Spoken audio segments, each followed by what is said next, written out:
to be live, and we are live. Here we are. Are we stuck? Alive on the Metal Voice, and we're back, guys. We're back, bringing Todd along on our countdown, year after year after year.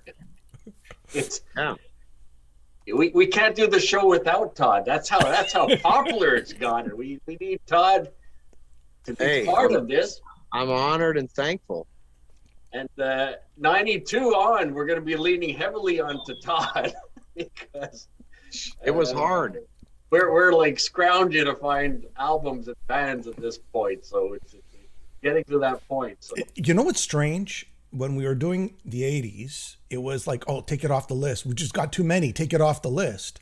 Now we're at point of, okay, just put anything on the list, in a sense, right? I mean, it's become, okay, metal's shifting, metal's changing, metal's turning into alternative and grunge, and it's just industrial, and it's just flipping into another gear, we'll say, right? Yeah. I just got onto the YouTube thing so I can see some comments here. Oh, Darcy Six Strings has been so kind for my record, and he put it at #1 on his 2021 picks. Look at that. That's really, you know what I'd love to do is send him a shirt. Maybe he could send you, Jimmy, like, because I don't have any public contact info. Sure. But maybe if he can see this and is willing to send you a contact email. Yes. I'd love to send him an album shirt. All right. That's nice of you. Yeah. All right. Yeah. All right. So I made a lot of people. Just so you know, I'm wearing a sweater. Oh. I'm wearing a sweater. I just want to show you guys this. This is how cold it is today. I'm wearing minus 40 Fahrenheit. I'm wearing Todd's sweater. Okay. I'm wearing a hoodie like I always do. I'm wearing Todd, and guess what I'm wearing underneath? Gus G. You don't have to go any lower. Yes, how'd you know? What? No, you don't have to go any lower. Well, I gotta go. You're wearing the long sleeve Gus G. Yeah, here it is. Look, here it is. Here. But that's how cold I am.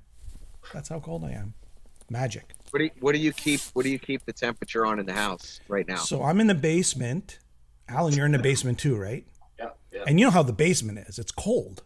Well, you guys in Florida don't have basements, right? Yeah, but I know basements. Because all the sharks are in the basement there. It's like the iguanas and stuff, right?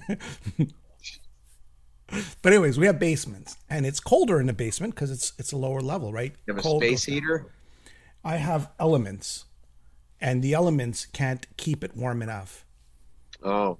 Yeah. Wow. And I work in my office is in the basement, so it's really cold. This is when your gas bill is probably insane. Yeah. Even though we heat electricity, the electricity bill is insane. How's that? Yeah.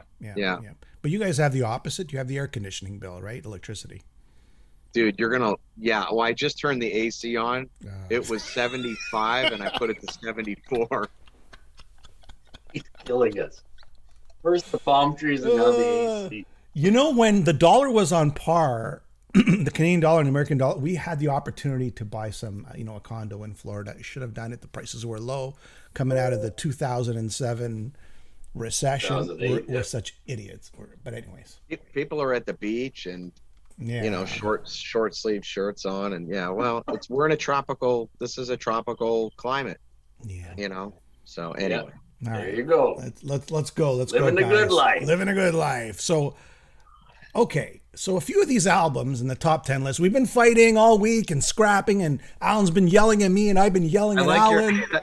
I love your post where you go, friendships are on the line or something like that. Friendships are on the line. Todd doesn't want to talk to me for a week because I don't like what he put and I don't like what Alan's yelling at me and goes, we're not friends anymore. This was an easy list. This is crazy. It's craziness. This was very easy. I didn't even think we'd get the show going. I mean, geez. But anyway, all right, let's do it. All right, let's do it. Here we go. Do it. 92. Just to let you know, the audio is dropping out a little from time to time. Cayman, is it dropping off on me or is it dropping off on everyone? Let's just get that audio fixed. But as we'll go through it. All right, number 10. Now, Todd, I'm not sure if you're aware of this album, but Alan will speak to it. I wasn't, but I did check it out. Mm-hmm. And apparently they that was the only record they put out. Okay. Was this record, and it was enjoyable. I was listening to, I was doing stuff in the garage today, and I had it on, and yeah, it was cool. All right, so here we go, Alan. Boom! I'll put it on the screen there. I'm going with Saints and Sinners. It was a popular album. I think it's kind of one of those albums that's grown legendary over time. For me, you know, Walk That Walk was a hit. Bump, bump, bumpity grind. You know, remember that, guys? Anybody remember that? And it's Taking My Chances was another huge hit. Very similar to the song "Always" by Bon Jovi, but again, this is produced and engineered by Aldo Nova. Yeah, so that might explain the way it sounds. It's our good friend Rick Hughes, formerly of Sword, which is another band that's kind of become legendary. I don't know what formerly, not formally of Sword. Oh, he is of Sword. Well, I mean, when this album came out, it was formerly. Now he's back with Sword. But again, lots of times, you know, we talk about Saints and Sinners, and it generates a lot of interest on the internet. So, you know, sounds a little bit like Rick Hughes with his voice. Sometimes sounds like Dee Snider, I find, but it's a little bit more on the. I don't want to say hair metal, because I don't consider it's more hair like metal, but that, it's that type kind of more like XYZ or Rat or Warrant. Yeah, maybe in that vein. Yeah. Yeah. So I mean, is this one of the last great bands of that type of music from the 90s? Perhaps. You know, guitars are surprisingly good. "We Belong" is probably the best song that Helix never recorded. So I think there's a lot on there, and you know, it's one of those dark horses that have grown exponentially over the decades. Putting it in perspective, yeah. Oh, good. Me too. Putting in perspective, this is a mix of our opinion with the world's opinion with sales. And Todd, we're putting him to sleep, I see. He's a little tired. He's a little tired. It's the heat. Yeah. No, you know, I just it's okay. It's okay. Alan is not. Alan typically puts people to sleep. That's what. It's just been. I didn't sleep great last night, and it's been in the studio every day, and I'm a little tired. So the album's coming along. The album's coming along. Michael's in my studio right now. Okay. 40 feet away, recording guitars. Great. There you go. Good stuff. All right. Yeah. So yeah. All right. Anyway. And parents saying Ange Queensrÿche, the drummer of Saints and Sinners, is now in Corey Hart's band. He's a Montreal drum legend. So there's a lot of Montreal connection there, Todd. I see that. Corey Hart from Montreal. Glenn Hughes from Montreal, the singer of Saints and Sinners. And Aldo Nova, of course, from Montreal. Rick Hughes, sorry. And Aldo Nova. So it's a very Montreal-ish band. So a lot of local guys. All right, let's go with number, and again, this is a mix of what we like, a mix of what the world likes, and what we think was popular at the time, right? All right. Number 9, kind of controversial, but I don't know. I love this album. It's Paul Di'Anno, one of my favorite metal singers. Murder One. I didn't know the record either, and so I listened to it again. Yep. It reminded me of early kind of Iron Maiden in some stuff. Like maybe because of his voice. His voice is so, like, the opening track is like a fast paced track, and you know, yeah. This is the reissue right here. Impaler, The Beast Arise, Children of the Revolution, of course, is a a cover. Taking No Prisoners, Marshall Lockjaw, and Dreamkeeper and Protector. You know, this is the album Maiden should have made with Paul Di'Anno if he would have stayed for 1 or 2 more albums. Or, this would have been the third or fourth album. Alan, I know you're a Di'Anno fan too. What'd you think of this one? Well, I mean, when I first saw it on the list, I said, well, okay, if it's not King Diamond, Jimmy's going to put Paul Di'Anno. So at first I thought it was a bit of a joke, but then, like, you know, I'm listening to it, and it's actually a great album. Serious stuff. I missed it the first go around, so I'm really glad you added it to the list, because I thought it was thoroughly enjoyable. Okay. Was that your pick, Jimmy? Yes, it was my pick. Yes, it was. Right here. So what we do is we kind of have our own little picks, and at the same time we all have mutual picks, and then we have arguments. Okay? Yeah, we do emailing back and forth and messaging, and then I'm like, no way, and then Yahweh or Yahweh. Where's Michael Sweet when you need him? That's right. And you know. And so we end up so just so people know, when I get the list, it'll say A, J, or all of us, or just a T for our initials of who who was the one Yes. proposing that record. So yeah, Alan will send me an email saying you're joking. I'll write one like no fucking way. And then Alan now has imprinted me because I'll say on the phone with Jimmy, but if we put on our 1992 hat and it worked, it's that 92 Took.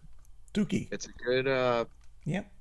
So Benjamin Laird, hey bud, he's a friend. Yeah. He says, but is it metal? Of course it's metal. And he said no, he says the most entertaining argument is when we say, yes. but is it metal? It's coming up. That's when we put our thinking hats on from that time. Yeah. So all right, I'll do number 8. All right, here we go. And I just want to see that anybody out there, I've heard great things about Paul Di'Anno's Killers, Murder One, but it sounds like Paul has been paying attention to what Rob Halford was doing. It sounds like a fight copy.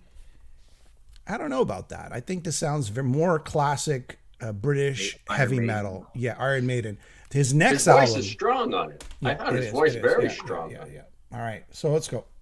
Todd, you're going to give us number. What do we got now? Number 7. Number 8. 8. We're at 8. Number 8. Okay, here we go. Ready? So for number 8, I have. Hopefully it's the right one. Okay, good. I have The Ritual by Testament. Yes. It was the last record to feature Louis Clemente on drums and Alex Skolnick before he kind of stepped out of the band for a while. Okay. You know, I as I told you, I still listen to that record. I know it's not, one of your favorites, but I'm okay with it. Yeah. Alan said, Jimmy, I'm really enjoying this Testament album. Well, unless he was lying. Is this Testament's Another Perfect Day? I mean, I'm listening to it. Is this Testament? It sounds a little bit commercial. Electric. And they had Return to Serenity, which was like, great song. That's a beautiful, cool ballad. And I mean, you can't go wrong. In my opinion, Testament always puts out great records and delivers. And, we all have our favorites for various reasons. But I felt, and look, for 1992, it was hard to choose records that we all were like, it wasn't like some of the other years were like, damn, there were so many hard hitting, but again, you've got bands like Immortal, you have, Exodus and Creator and Napalm, you have other like more, what was the Paradise Lost. So there are a lot of other metal bands that we could have chosen from, but again, thinking about maybe the larger selling records or the more better known albums is why we kind of came up with this. But there's so many, like, I'm sure people will comment, well, what about Obituary, or what about, I don't think we typically go into like that side as much. But yeah, Testament, The Ritual was my pick to be among the top 10.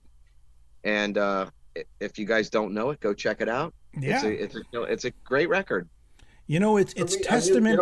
Go ahead, Tal. It's musical. With the holidays being over, I usually listen to Chuck Billy, doing death growls on Silent Night on the version of heavy metal We Wish You a Metal Christmas that I have. So I forget that he can sing sometimes. So now I'm listening to, Return to Serenity. I don't know if that's Chuck Billy or Billy Ocean, right? I mean, I want to be your lover boy. I like Electric Crowd also. As always, Todd. So I just enjoyed listening, and it's not something I would reach for otherwise. Alan, where's Popoff's book? Where does it sit? Oh yeah. Let's break out the book. The Bible. Michael Bublé. We got trashed last time we did this book. Where's the book? How can I forget the book? But I would think, and as Alan's looking that up in the glossary. Oh, The Ritual. Yes. Did not make the top 500. Ooh. Well, you know what? But they have. What does Popoff know? But they have. They have Souls of Black. They have Practice What You Preach. They have The New Order. They're definitely in the book. They're in the book. Maybe not this record, but for 92, that was what we got. I would, this is their attempt to go mainstream, basically, sort of like capture, a bigger audience. That's how I look at this album. Like more many clean. bands following the Black Album, right? Yeah, it was. Yeah. So there's a comment from Gabriel McPolin, if I'm saying that correctly. They have Pantera, Alice in Chains, Faith No More, Deicide. See, there's one of those. Obituary, Sodom, Skyclad, Vader, Creator, Testament, Venom, Fear Factory. So there's a ton of, we're not going to get them all. Yeah. But... And Todd, Rachel says, Todd's the reason why I actually got into Testament. Bucket list to see them live. So there you go. Cool. There you go. All right. That's what the lists are all about. That's what it's all about. It's about exposing. Yep. All right. There we go. What do we got now? Where am I? Number 7. Let me look it up. Let me get the graphics ready. Let me look too, because I don't remember what it was. I'll give everybody a hint. Yes. I've got a body built for sin and an appetite for passion. Stop talking about me. Is that a Billy Ocean song? Here we go. Kiss Revenge. Boom. So our other guitar player, Mike Stone, he did a bunch of backing vocals on that record. Oh, okay. That's cool. And I got a trivia question. Before we talk about the album, I'll do a trivia question so people can answer when we're finished reviewing it. Mm-hmm. Who was invited to play a solo on the song Every Time I Look at You? All right, Bob Kulick. We'll see. No, it's a guest that did the solo on that. It's not So here, for me, it was a big comeback album at the time. Bob Ezrin's back in the fold. Is it Revenge? Revenge for what? The Elder? I don't know. But there's songs like I Just Wanna, Unholy, Domino. I mean, even the deep tracks like Spit and Take It Off are great. And this is one of the few albums from Kiss that I actually purchased. And I listened to it recently. My copy's stuck in the car, and I'm not going out to get it at -40.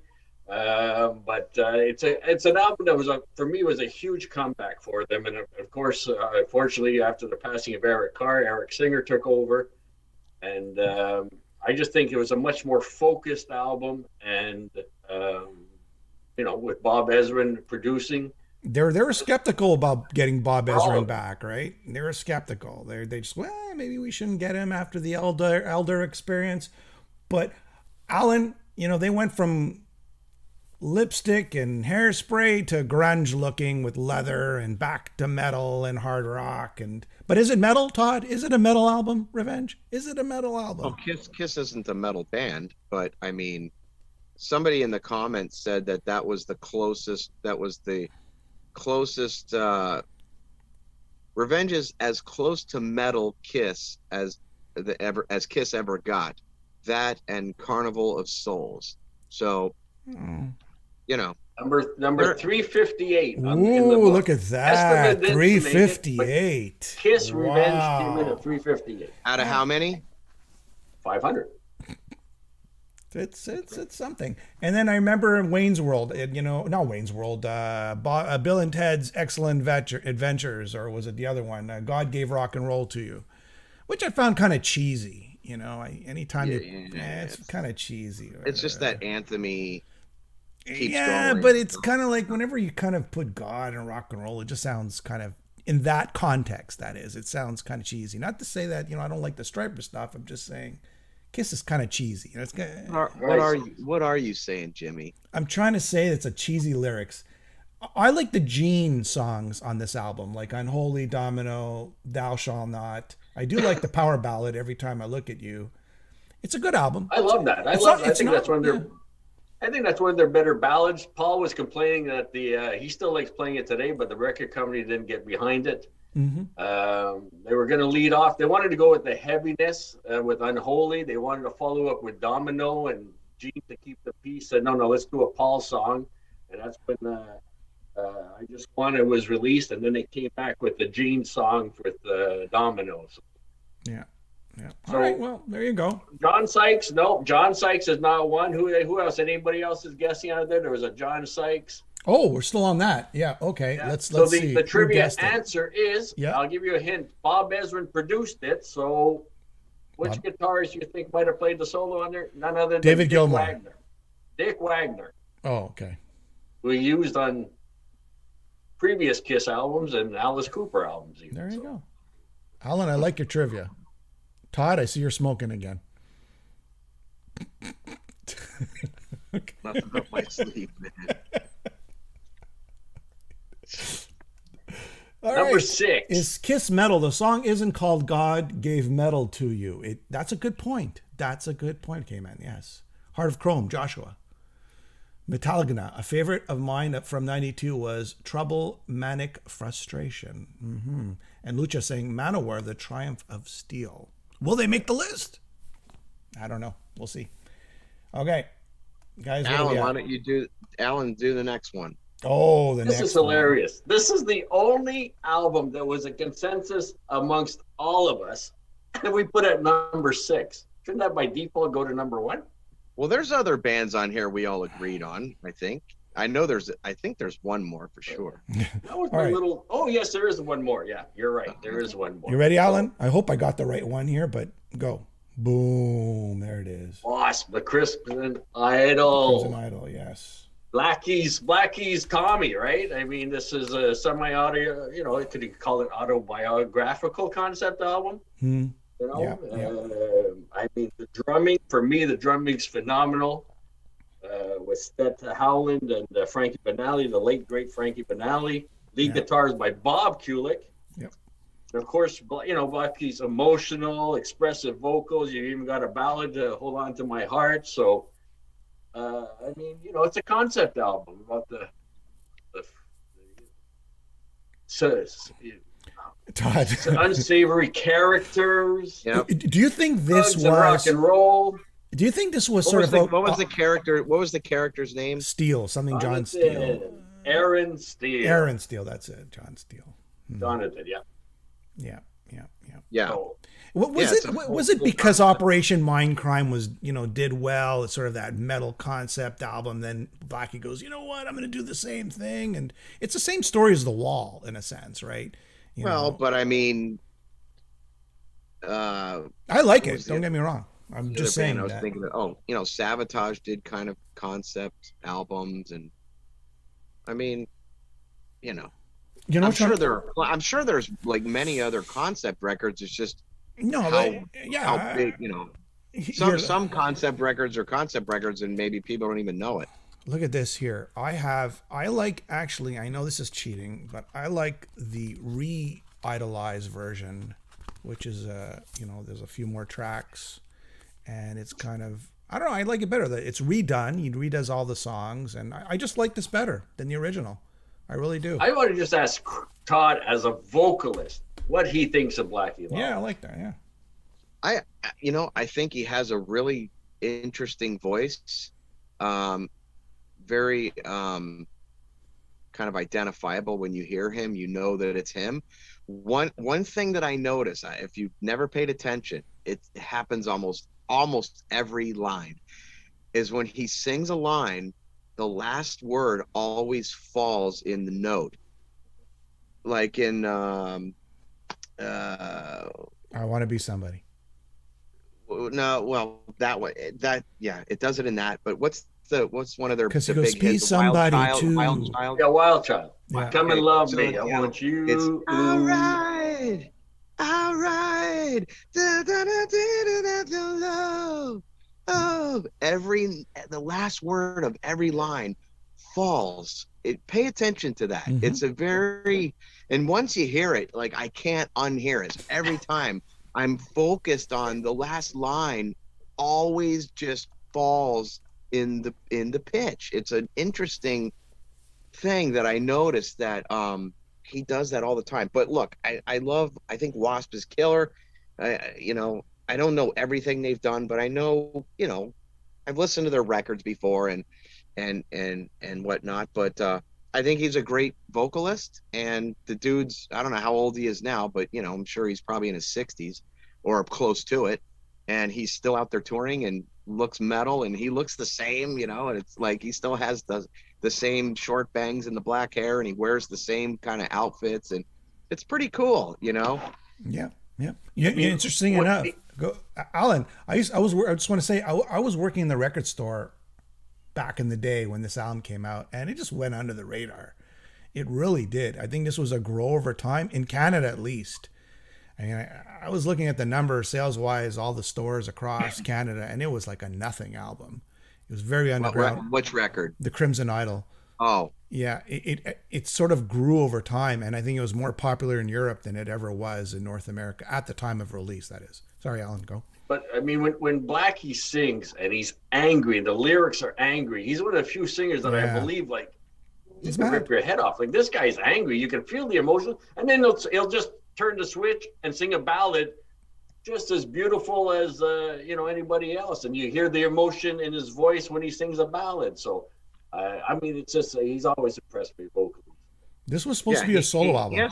He has a distinct sound. I mean, when you hear it, you're like, that's Blackie, which is really cool. Because you know what? Let's face it. Out of all of our list, and obviously I'm not going to reveal anything early, but out of every band on this top 10, every singer is identifiable. Now, if you take 10 records in the metal genre, our 2021 metal hat, you're going to not hear that identity like you heard back in the day. Now it's, I can't tell them apart. Yeah. Most of them sound the same. I agree. Number 339 out of the top 500, Crimson Idol. Okay. Was supposed to be a solo album, like I said, but the fans were saying, call it W.A.S.P. Call it W.A.S.P. Chris Holmes, at that point in time, left the band or was, left out of the band. I don't know what happened, but there you go. The Crimson Idol, number 6. Here we go. You guys ready for this one? I don't know if you got a chance to listen to this one, Todd. The next one? Yes. Yeah, I did. It's funny because I was listening to a track. Yeah. Well, I didn't do the graphics yet. You're killing it here. Hold on. Let me just do it. Come back. Well, Todd's talking about it. I mean, okay. I did a boom. I listened. Okay, I listened now already. Okay, here we go. I listened to one of the tracks, and there was some notes in there. I was like, okay, that sounds like kind of Slayer-ish, like the riff on the guitar, like the minor, because they did all these minor notes, which bands made an entire career out of. Yeah. I mean, the Beatles did that stuff first. But anything with Dio's voice on it, I'm captivated by. I mean, that guy could sing row, row, row your boat, and it would just sound cool as hell. So I'm such a Ronnie Dio fan that I'm going to like pretty much anything he does. But I did give it a listen, and it was cool. He ditches the rainbows, he ditches the gold, and all that other, the dragons, and now he's getting all, I don't know, 90s and personal and techno. Yeah, there was a song, Computer something. Computer God. Computer, which is Computer fabulous. God. Yeah. I mean, I was working at the record store when this came out, and there was a big buzz over it. But it didn't pan out to, I think, what they wanted to in terms of sales. It did well, but not as good as they wanted. And Time Machine. Coming out of the Tony Martin years, where those albums went straight to the discount bin, and then I remember seeing this and saying, just looking at the cover, the cartoonish cover, I'm like, oh, what are they up to now, And then I, rediscovered the album years and actually decades later, and I mean, you've got. It seems darker than previous Black Sabbath or Dio-fronted Black Sabbath. And Jimmy brought up a good point this week. It's you got Tony Iommi. Yes, he's down tuning. He's darker, but, he's also got the uplifting parts of songs. And even an energetic song like TV Crimes, it sounds muddy. It sounds murky. So it really is the production, Jim, like you mentioned earlier this week. We could have had a bright, crisp, sounding album, and for me this album has always been dark for some reason, and listening to it again this week, I think it is because of the production. So but nothing will beat the song the lyrics, the imagery that the lyrics bring, Dio singing it, and he sang it on his Heaven and Hell tour, and on that Black Sabbath tour there is no better song than It's just probably one of Dio's best songs, next to, of course, The Mob Rules and Neon Nights. But I don't know. It's a hit and miss for me. I think there's a lot of great songs on it, And there's a lot of so-so songs on it, maybe a little too dark where it gets lost somehow. And maybe a better production or better producer would have done a better job. I don't know. I still love it. Some of his best lyrics, though. Yes, lyrics. because he's ditching the rainbows. He's ditching the gold and the dragons, right? Now he's getting in touch with the world and what's going on around the world. So that's why, it sounds better. It's just a lot. So there's on a side note, there's a comment from under the name Metal Music from Across the World. Somebody says, with Todd's point about today's music, but they said, that's why I'm thankful for bands such as Evergrey, Vondenplas, which sounds like it's like the European Dream Theater, Pagan's Mind, and Brainstorm. I actually performed with Andy Frank from Brainstorm. Killer voice. If you don't know Brainstorm, you should totally check him out. And Pagan's Mind, I mean, that singer Nils is, he's incredible. He's a friend, an amazing singer from Norway. And I think he's Norwegian. Yeah, Norway. And proggy, like, if you don't know those, I'll send them to you. Like, you should check this stuff out, man, because there's some great bands that you've never heard of, I'm sure, that I think you would really, really, really dig. Anyway, I just thought I remember hearing Pagan's Mind first album when it came out. I enjoyed it. Yeah, they're killer. And Todd, Brainstorm. But to your point, okay, before, why are singers so generic today? Why is it not enough time that they're spending working on their voice, working on their own sound? It depends what you mean by a singer. Now, if you're talking about a band that's screaming, if you're talking about a band like Lamb of God, yeah, okay, to me that's vocalizing. Mm-hmm. It's not singing, it's vocalizing, right? It's brutal and it sounds the way that it sounds, but because you're not really singing notes, it's more just sounds. I mean, if you're going,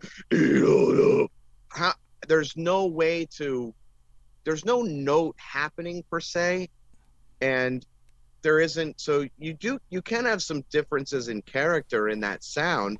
If you listen to Glenn Bent from Deicide versus Nurgle from Behemoth, clearly they don't sound the same. There is a difference in that guttural tone. But if you're talking about like singers, there's some people that have certain characteristics that just set them apart from the mainstream kind of. There's a gazillion rock singers that sing in bars every night that do Motley Crue to Matchbox 20 to Godsmack to whatever. And, maybe certain singers haven't tapped into what that special thing is about their voice. Yeah. Midnight had very distinct sound. I mean, James Hetfield has there's some new characteristics of his voice that you're like, that's James Hetfield. So there are some tonal, physical things about your makeup of your face and your bone structure and the way sound comes out of you. But look, the reason why we probably love a lot of the bands we love is because their singer really was different from the rest of the pack. And I don't know, man. So new bands taking out. Yeah, I mean, and it's not that I have some unique original sound. I don't claim to, but there's a certain tone. There's a certain tone to your voice, and people say, "Oh, it sounds like Jeff Tate," but no, you don't. There is definitely a difference. People always say people will say he sounds like Bruce Dickinson in areas. He sounds like Rob Halford in some things, and he sounds like Jeff Tate. Those are the three that people. And I say, look, if I happen to sound like any one of them, and these are such highly revered singers, I just consider it a compliment. Am I creating some new thing? No. Do I think that the characteristics of my voice that I sing with are more on the outside of your mainstream singers? Yes. That's my opinion. Maybe I'm wrong, but that's my opinion. You don't hear that sickness in the delivery and the, other than just rage, the screamo type rage stuff, that's one emotion. But where's the vocal delivery that you really feel that pain, and the delivery is like, fuck, man, you can hear, like the singer for The Cure.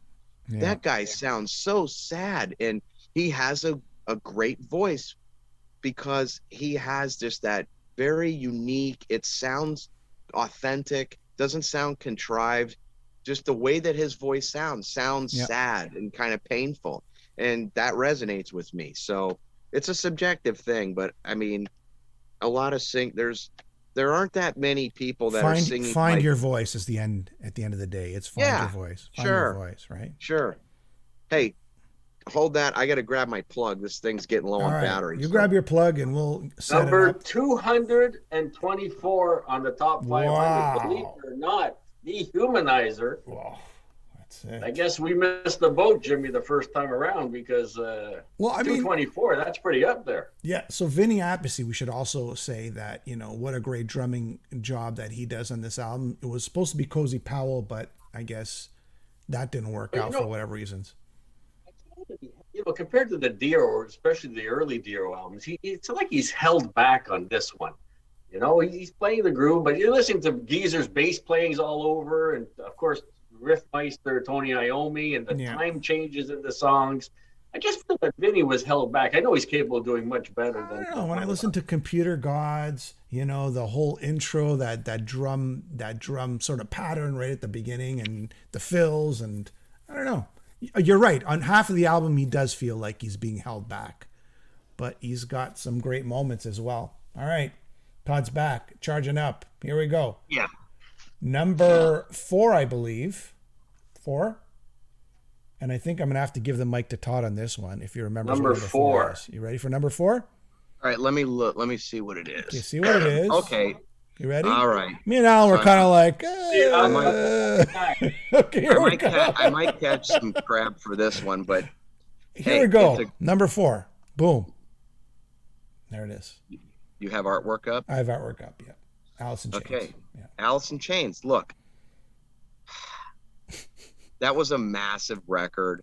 And I saw them again. I don't remember. Was it the Clash of the Titans tour? It was a tour that they did with, it was Slayer or Megadeth or whatever it was. I remember seeing it. They were the only kind of like not metal band on that tour. Yep. And, dude, they blew everyone away. And like even metal people liked it. And, there was a uniqueness in, again, that very distinct voice. And but that go ahead. I don't know what Alan's doing, man. It means he doesn't want any part of this. But listen, that voice hit Lane Staley's voice spawned an entire whole other a bunch of bands that started to kind of try to sing like that. So I got to give them credit on that, but they have killer songs. I mean, this is a T. We put a little T next to Alice in Chains. I don't give a fuck. I stand by it. It's a solid record. I was working at the record store this whole year, and let me tell you, they were selling Alice in Chains albums. Dirt was selling, one of the best selling albums at the time, right? So I give them props for sort of keeping that sort of metal-ish, rock-ish spirit of live, keeping it in Look, in 92, all that other shit was watered down. We all agree. And it was getting so overdone and it became cliche. Here comes Alice in Chains with a fresh sound that nobody heard, and they blew everyone away. And you know what? On that big metal tour that they went out on, obviously, they were turning those metal bands' heads for them to get them on that tour. And you know what? They delivered, and they're a legendary band now, and they're still kicking ass. Alan? Well, unlike you guys, I listened to the album. So Todd put it on, Alice in Chains, Dirt. I said, I'm going to listen to it. And I made it as far as Sick Man, and then I went and slashed my wrist. But I did hear that they turned a lot of heads on that famous tour. They stuck it out no matter what anybody thought of them. They finished the tour. Hats off to them. On the wall. I don't know, man. I think I prefer Nirvana over Alice in Chains. Just me. And you should, because they're a little more punkier. They're a little more punkier and rock. We die young. Got it. It's Well, more Jim, fucking metal than I Saints think and it Sinners. was more your generation, Todd, because you're a little younger than us, and that was more. It's a heavier record than Saints and Sinners, if we want to just put that out there. Why are you picking on me? Why are you picking on me? Because it had an A next to Saints and No, Sinners. I'm not even picking on Alan. I'm just saying if we're gonna say, I got to be honest with you, Todd. I had a hard time getting through track 2. Like but saying that, young, got it, makes me want to put it on. It's fucking cool as shit. Jim, but it's you okay. And I are, Jimmy, I have to say, you and I are out to lunch. Todd is right, according to many voters that sent in, because Alice in Chains comes in at, you will not believe 105. this, I will. 500 albums comes I'm in gonna at say number. Hold on. Let him guess. I'm gonna guess. Then I'm gonna 42. guess. And wait, hold on. Let me guess. What? I said 42. 52. 42. Well, it's at 52. He said. That's close. It's 52. Holy moly! Look at that. Okay, I guess me and Alan are really wrong. close. We have bad taste, me and Alan. We That's what it missed comes the down boat. to. We missed the I boat. was really close. That was a total guess. I was 10 off. You were 10 off. But wow. It was a struggle for me. I have to. It was a struggle for me, but I did can listen. respect I what did they listen. did. I can enjoyed respect. Testament. Because everybody keeps saying Alice in Chains dirt. I put it on. I can't listen to it. But I respect the people who like it, because there's stuff I like King Diamond, that people don't like. So I get it, you know. But it does deserve to be on the 92 list. You can debate if they're really metal or not, but they were opening for the hugest thrash bands at the time. So Bingo. Yeah. this was a huge album for that year, so it deserves to be on the list. And hey, number 52. Hey. It's the highest one so far. All right. So does everybody agree? Is Alice in Chains metal, or are they not metal? Do you think Todd, they are just metal, drop the microphone or are and they left. not Just metal? the equivalent of dropping the I think, microphone. Todd, this is the first time where me and Alan were in agreement, and we were in agreement with you. But it's okay. That's what it's all about. That's what it's all about. Oops. Go ahead. You know what? They have some songs that would be, you could compare to like an Armored Saint, because he's got that raspy. There's that there's that crunchy, cool metal style rhythm playing. Okay. The good drums are in the pocket, and then he delivers. You could say, yeah, that's it's bordering on, it has metal elements. All Are right. they a metal band? No, Yeah. but it has metal elements for sure. And it deserves to be on this list. I think there's enough people out there who would agree with you. Definitely. Look, I think most metal fans accept that, like, okay, they're not like really a metal band per se, but they're very well respected. 4 times platinum. That's 4 times platinum. That's 4 million copies sold, right? Yeah, somebody, Gabriel is saying, listen to that guitar of Them Bones or We Die Young. And that's exactly my point. All right.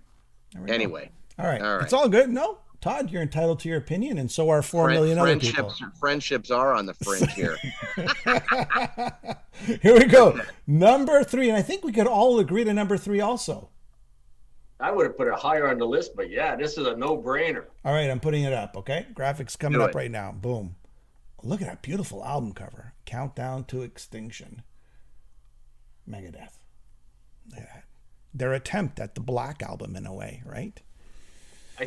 Listening to this week, I think this is my favorite Megadeth album. Great lyrics, great music, solos, drumming, everything stayed true to form. Every song is so strong, especially, Foreclosure of a Dream, Symphony of Destruction, Skin of My Teeth. I just want to know, Todd, now put on your other hat, and I wanted you to talk about the drumming of Nick Menza on this album. That's it. Nick Menza. As a drummer yourself. Yeah, it's killer. I used to play this record on the I would put the headphones on and I would play along to the album. They're great songs. They had some hits, with that. The Symphony of Destruction, that's on that, right? Yes. Yep. Yeah. Great tune. I didn't look at the track listing, but I wore the crap out of that record. I love the album. I love that one and Rust in Peace are my two favorites. Then probably Peace Sells. It's a killer album, and I have nothing but great things to say about it. The drumming's killer, all the guitar work's killer.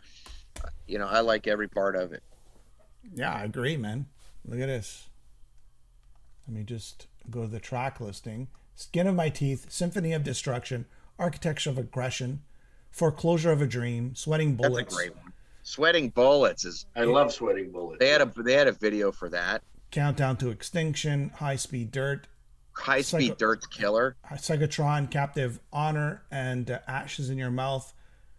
It's a killer album, and the sound, the production, it's the classic band, right? It's Max Norman, our buddy. It's Max Norman, Nick Menza, David Ellefson, of course, Marty Friedman, and Dave Mustaine. How can you go wrong, man? This is like top of their game. Maybe this is their Black album, but I would say a little bit better than the Black album. I tend to like this a little more. 3 million copies sold worldwide. They're different animals. Yeah. Their fifth album, and there you go. They're kind of polishing up their sound a bit because Symphony of Destruction was a bigger song, right? It's a really big production, right? With that little sort of that orchestration right at the beginning, and then you go, it's just, I don't know, man. Hello, it's fist pumping. Eat the real me. Yeah. All right, guys. So let's see what everybody thinks. Number 3, guys. Number 3, again, man, unbelievable it didn't make it higher. Go back to the Bible here. Bible it is, yes. And wait, let's guess. Extinction. Wait, let's guess. Go ahead. 35. Todd, where are you going? What are you guessing? What's that? I'm gonna say number 22. Go. It was one behind Alice in Chains. It was 53. Whoa. Alice in Chains. Wow. Say what? Wow. Say what? Again, this was voters. This is not Martin Pipe. Of course. Maybe he did. Maybe he just decided top 500 on his own, but technically people voted for this and he compiled it also. But that is surprising. Alice in Chains. Wow. That's pretty surprising. I thought it would be higher up. I didn't think it would be behind Alice in Chains. Holy shit. Wow. Jason says pathetic. Lost for Words says, sorry, I'm late. It's okay. We're at number 3. It's all right. Got 2 to go. 2 to go. All right. There we now, go. just so we understand. Yes. Moving forward. Yes. To the audience. Yes. Number 1 and number 2 were really tough to decide which would get the number 1 slot and number 2 slot. When we reveal number 2, that was my number 1. Okay. And me and Alan outvoted you for number 1. I got outvoted, but just so the audience knows, the next one was my number 1 pick, and I can defend why. As Rush always says, 3 people is the perfect democracy. Okay. You guys ready? 3 can keep a secret if 2 are dead. Well, number 2. I'm going to say Countdown to Extinction was my number 1 then. Oh, it was? Okay. So that means I just basically dictated what number 1 was. You do own. I manipulated. Okay, here we go. Here we go. But dude, is it up? Can we say yeah, the it's name? up. It's up. Yeah. All right. Yeah, I mean, look, it's undeniable that at this point in time in 92, everything else was taking a dump. All the big bands were going, where's my career? What's happening? Bands are getting cut from labels. The shift on music television is happening. And here comes Pantera, the follow-up to Cowboys from Hell, which was a stellar record, and this thing just punched you in the gut. And every screamer out there now is trying to do what Phil Anselmo started. Not only that, in the song like Heresy or something, he did some really high, like metals, like Halford type high screams with vibrato. That was one of the bands that I was trying to learn how to metal scream. How do I do that? And it was Rob Halford, and it was Phil Anselmo from Cowboys from Hell record, and doing that really high, powerful kind of metal screams. He was a metal singer in every sense. Cemetery Gates, the ending of that stuff. But this record was flying the flag and championing heavy metal when nobody else kind of really was. They became the biggest band in the world. Yeah, I agree. And they came up with a sound that even on my record, Craig would write riffs like Hellbound and Down, or one of the bonus tracks. There was that fight, but there was that Southern. Dimebag had a certain style and a sound that was kind of this Southern metal thing happening that you really kind of didn't hear. It had a little bluesy, but it was very unique and identifiable. And you were starting to hear, outside of extreme metal, you were starting to hear really kind of more complex double bass footwork from Vinnie Paul. Back then, you heard from Metallica, and drummers like myself were like, holy shit, what's that? Other than Mr. Scary, that was kind of what you got, or Racer X from Scott Travis. You weren't getting all these weird. You do that triplets. So well. Yeah. You like that? Yeah, you do it well. But Vinnie Paul kind of started introducing some more complex double bass work that my generation really kind of hadn't heard before. And so that was really inspiring as well. Yeah. Alan? I think Todd hit the nail on the head. Yeah. I mean, you and I, Jim, are probably holding on to the bands like what's happening to them, and they're getting darker, and they're, like Stryper's got beards all of a sudden, so yeah, but that's it.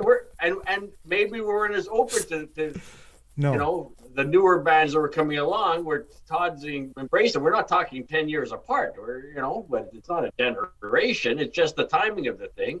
Right. For me, and it's a unique guitar sound. That's what stood out for me. Brutal vocals, and Walk is a song I will always associate with Pantera, like the song. When that's a song, you've mentioned Pantera, I always think of the song Walk off this album. This band, this album actually inspired so many bands. Even when I was talking about Paul Di'Anno, his second Killers album, which I forgot what the name was, it's basically a Pantera album. And even when he started walking on stage back then, remember, Alan, he was just doing those sort of Pantera yells and screams instead of the sort of Halford stuff or the Ian Gillan stuff. He was doing more of the groove metal. His next album after Killers, this one here, it was basically Pantera album. But not only him, everybody was influenced by Pantera. It was a whole genre just moving that way, right? And it's metal. It's definitely metal, The highest placing Pantera album in the top 500. Yeah. Where did that place? Oh, we're going to guess. Okay, here we go. I'm going to say 103. Oh, way higher. I'm going to say 15. Close. It came in at number 20. See? Where did Stryper come in back then? Stryper. I think that would have been Against the Law, maybe. Yeah, it probably would be, but I think Soldiers probably made the list. I would think Soldiers and To Hell with the Devil would be in the top 500. Right, Alan? Oh, you mean we're on to Stryper all of a sudden? No, you're talking about Beards and Stryper. I don't know. But yeah, Against the Law. Stryper bass, no. Didn't make any. None of their albums made the top 500. Wow, look at that. I'm pretty shocked. All right. Huh. Okay. Look, to be I mean, honest, are you saying there's not a Striper album in that book? that's what he's No, saying. Yeah, yeah. that's what I'm Wow. saying. That's kind of Wow. shocking. It's kind of Guys, in shocking. our top 10, this top 10 list today, that is the highest charting album in this book is Pantera, Vulgar Wow. Display. All right, here we go. And rightfully so. All right, number one, Dream Theater, Images and Words. Phenomenal.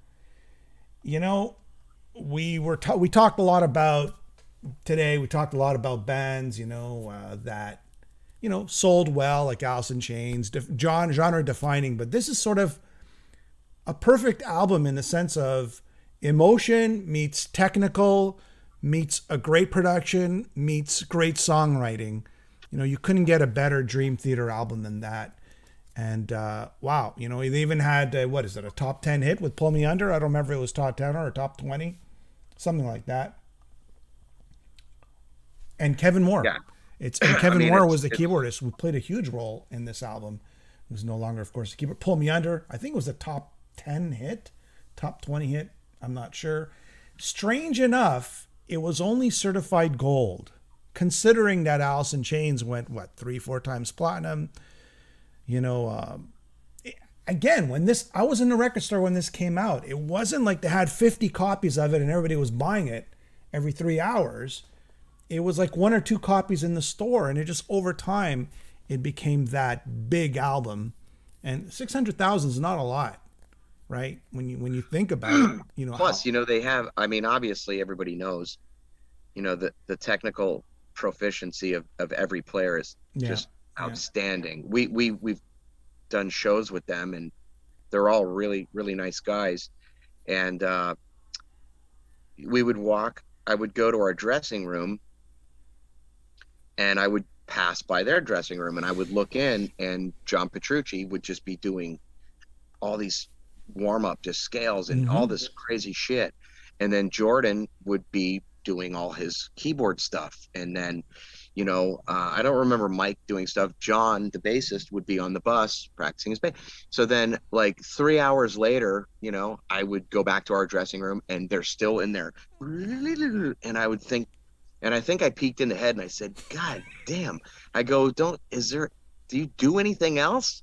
I mean, obviously that's why you're so amazing, but I was just like, it was non-stop just practicing and playing. Did you go back to your band at Queensrÿche and go, guys, we need to practice more before the show like the other guys?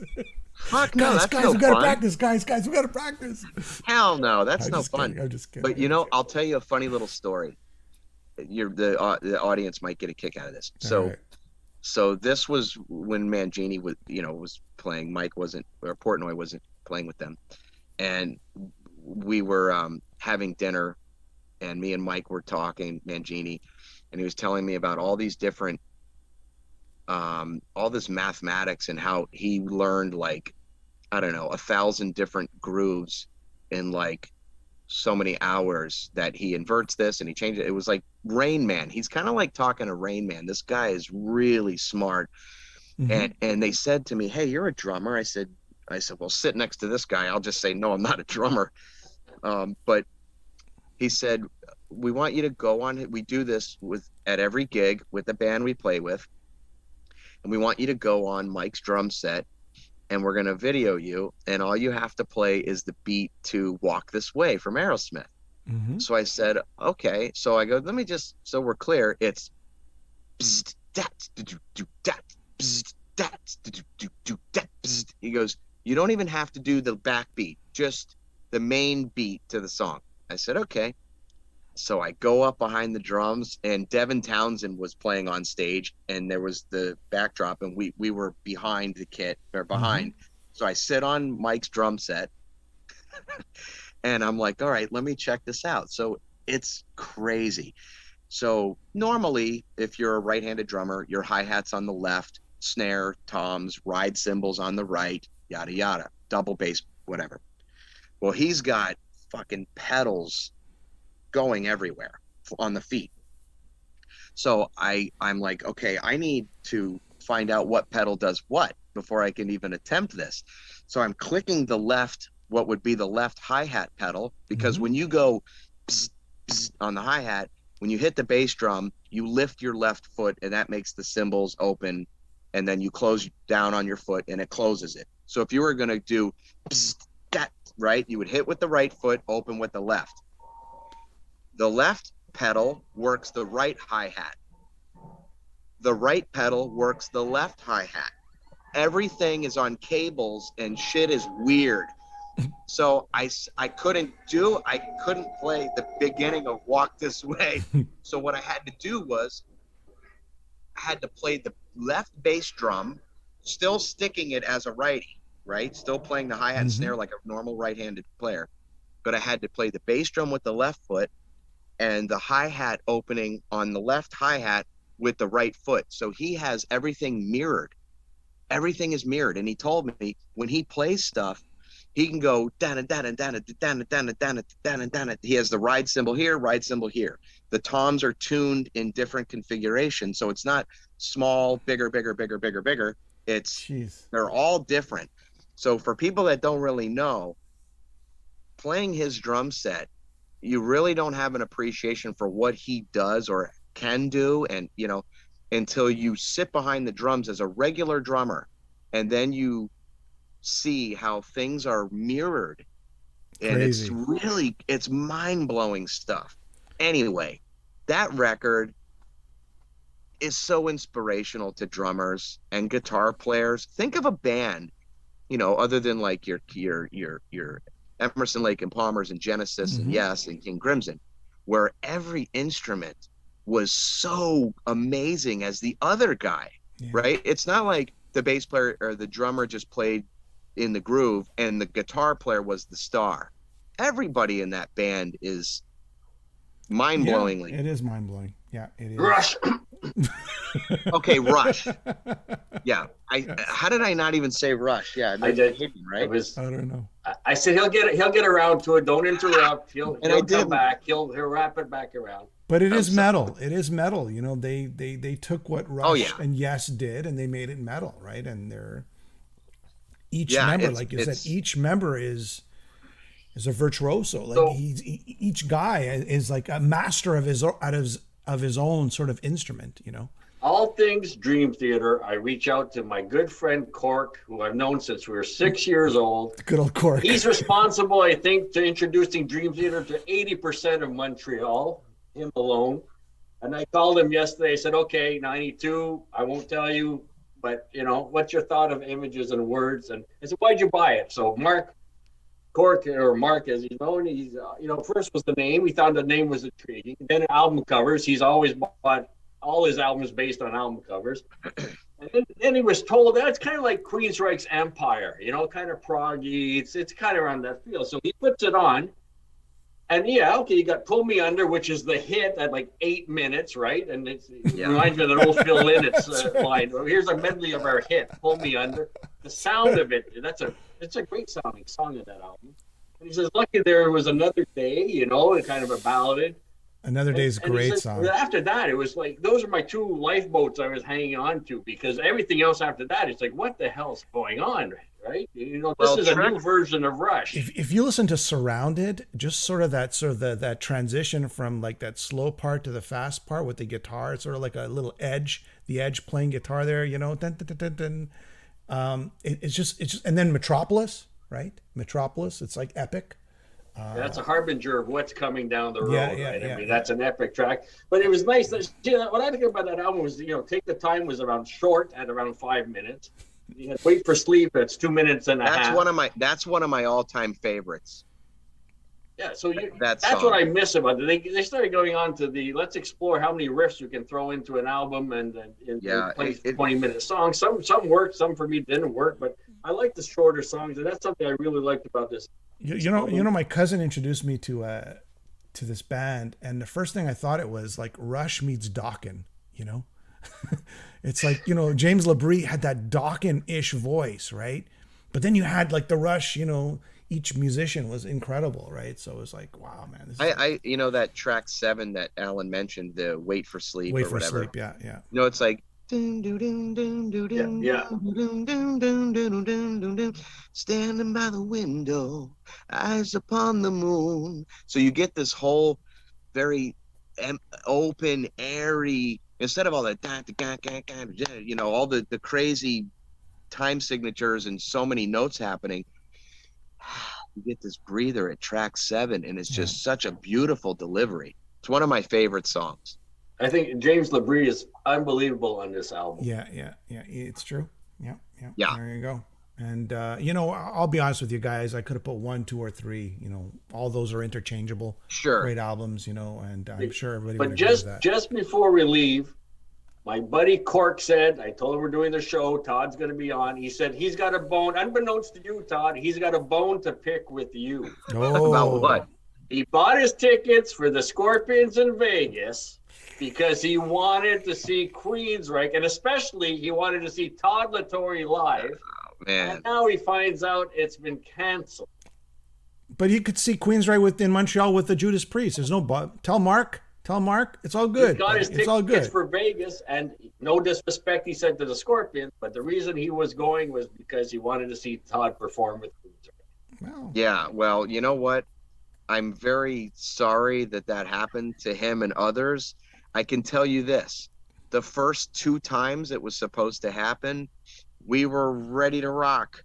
And then it got rescheduled, and they kept kicking the can down the road. And then when we got the Priest opportunity, it was okay, 3 weeks for 9 shows versus 6 weeks at 20-something shows.